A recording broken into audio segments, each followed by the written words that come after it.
If you're considering buying a condo in the Miramar Beach area here in Florida, then this is the video for you. Stay tuned.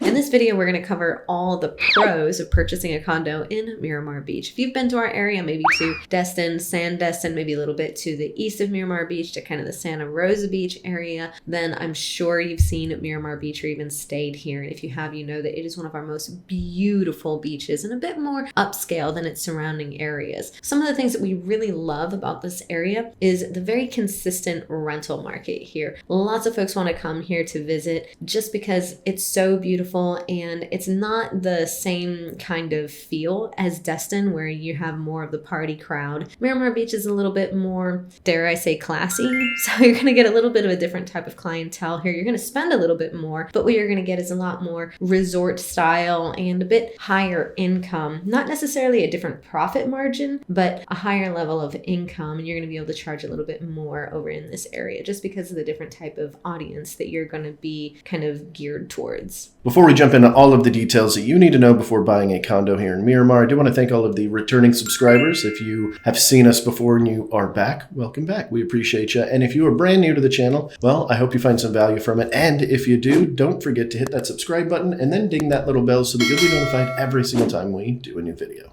Our top 3 reasons for thinking that a Miramar Beach condo is a great investment are having the ability to use the unit yourself as opposed to purchasing a long-term rental like a single family residence that you rent out all the time and then you never have an opportunity to use it. Our great rental market here for short-term rentals, and also the ability to diversify your financial investment into something that is tangible and not something like the stock market that is going to have a lot of ups and downs. At the end of the day, whenever you purchase real estate, you always have that tangible asset, and it's kind of like a physical savings account that you can borrow against tax-free. And not only the obvious benefit of using the condo, as AJ just mentioned, you've also got some tax benefits there as well. So make sure you talk to a CPA on that. But a lot of times you can come down to fix something on your short-term rental while you're down here on vacation. And just about everything that you do while you are here can be a tax write-off within reason. So that's something that we really absolutely love, because if you're following our channel, then you've probably been to our area and you probably paid someone else's mortgage with your trip down here. So why not get to write off on your taxes your vacation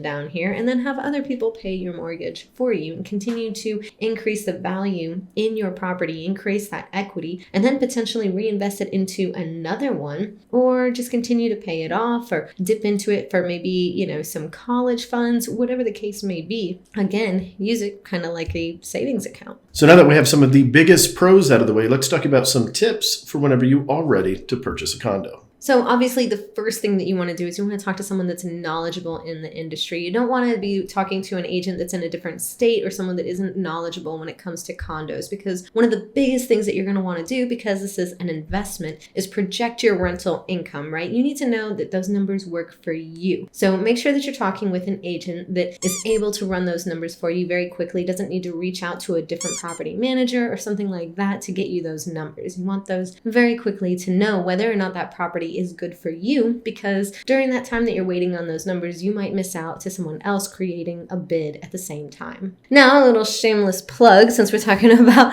professionals in the industries. I'm AJ and this is Andrew, and we are real estate agents right here on the Emerald Coast. So if you have... That's good. I know, it's your lucky day. It's so funny. If you have any questions about the area, if you're considering an investment in all along from Pensacola to Panama City Beach, all of our contact information is on the screen, and we absolutely welcome you and would love you to reach out to us for any questions that you have regarding real estate in our area.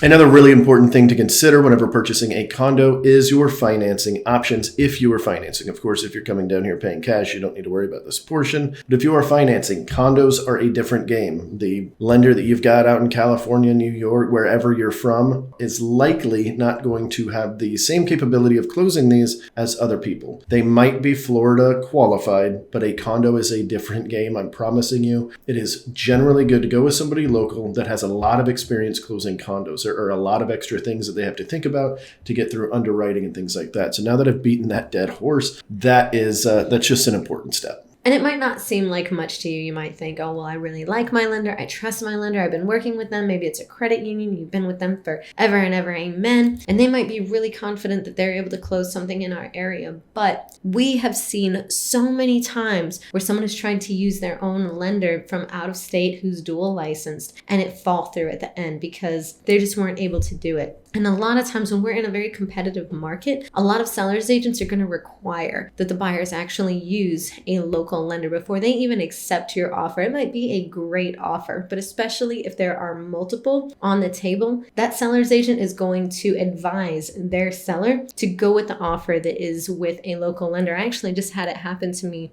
I have a buyer that is purchasing an investment property, and the agent actually came back to me and said, I'm going to need you to use a local lender. And it was a local lender. So kind of fun, but it just shows you that it really does happen and it's a big deal. Even if it's a lender that seller's agent has never heard of, they're already like, are they actually able to close this? So who you use to finance your purchase is a big deal. Oftentimes we're seeing people that will purchase a condo and they're thinking, this is going to be great. I'm going to make all kinds of money off of this. This is a great investment. And every once in a while, I'm going to go use it. But what they don't think about is it actually going to fit them, their families, their extended families, their friends that actually want to use the unit that they really, really care about? So not all of us have that, desire to provide a space for our friends and extended family to stay at. But once you have the unit, then you start feeling like, I really want to share this experience with friends, extended family, my own family, whatever it is, old acquaintances. Maybe you just want to show off,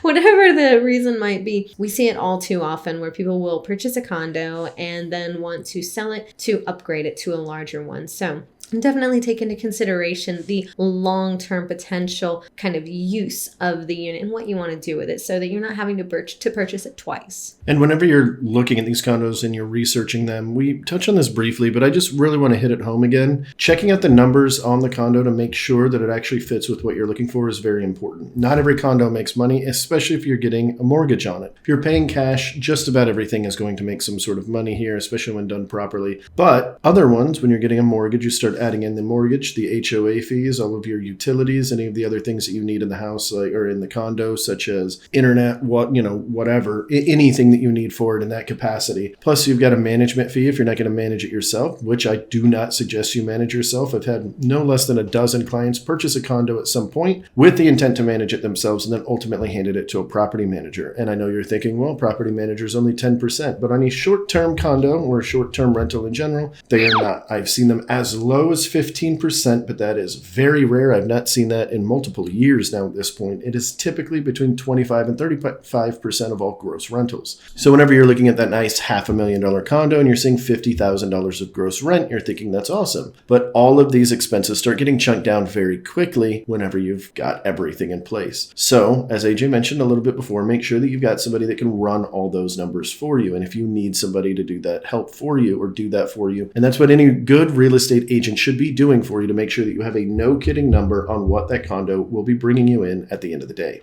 I know we've been talking about financing condos for a minute now, but there's one thing that I really want to go over, and that's the fact that you can use some special financing when it comes to condos. If you're going to be using it as an investment property, then you're able to get a loan based off the projected rental income as opposed to just your income. So this means that you're not really required to qualify to pay the mortgage in full and pay your mortgage in full. They're taking into consideration the projected rental income into your debt to income ratio. So there are a lot of options there when it comes to actually financing a condo. So regardless of the area that you're considering, if you're looking anywhere from Pensacola to Panama City Beach, and this is maybe your first investment property, go ahead and give us a call. All of our information is on the screen and we will help you to make that first investment purchase. You don't have to be rich to start building your rental empire. And keep in mind that loan products are exactly that. They are a product. So although some of them are not going to take into consideration the rental income of your future property, others will. Again, goes right back into that financing portion where finding the right financier or loan officer, lending company, what have you, is extremely vital because they're going to have more products centered around that. if you're considering purchasing a condo and this is maybe your first investment and you are kind of simultaneously looking at single family residences, I want to go ahead and give you the pros of purchasing a condo over a single family residence. A lot of these condos are going to come fully furnished, maybe already on a short-term rental program. You might be buying into something that's already got